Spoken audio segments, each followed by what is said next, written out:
आपने एक उल्टी बात कही। आपने बोला कि जिस समाज में माँ पूजी जाएगी वहां तो औरत का बुरा हाल होना ही है।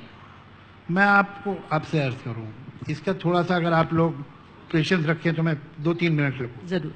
बच्चा जब बड़ा होता है तो वो देखता है कि उसकी माँ के साथ जाती है, उसका बाप उसे ह्यूमिलेट कर रहा है, उस माँ की दादी उसे कर रही है, उसकी आंट्स उसे ह्यूमिलेट, उस घर में वो लड़की, वो औरत जो उसकी माँ है वो ह्यूमिलेट हो रही है।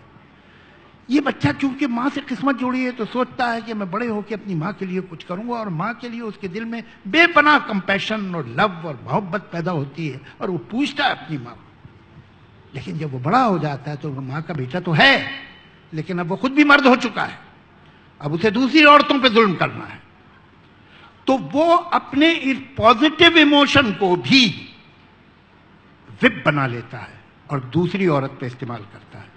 तुम मेरी मां की तरह दाल नहीं बना सकती, तुम में मेरी मां जैसे घर संभालती थी तुम नहीं संभाल सकती।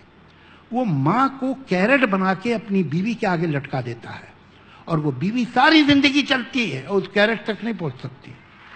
हमारे समाज में हर सास जो है अपनी बहू से बेहतर दाल बनाती थी, यानी 5000 साल से खाने का स्टैंडर्ड नीचे जा रहा है।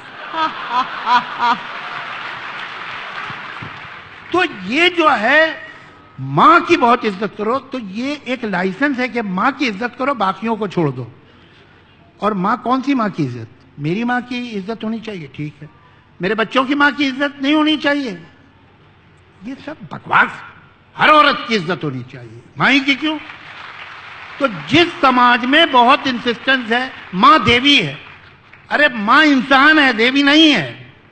तुम उसे वो राइट तो देना नहीं चाहते जो इंसानों को मिलते, उसे देवी बना के पेडेस्टल पे बैठा देते हो। बहुत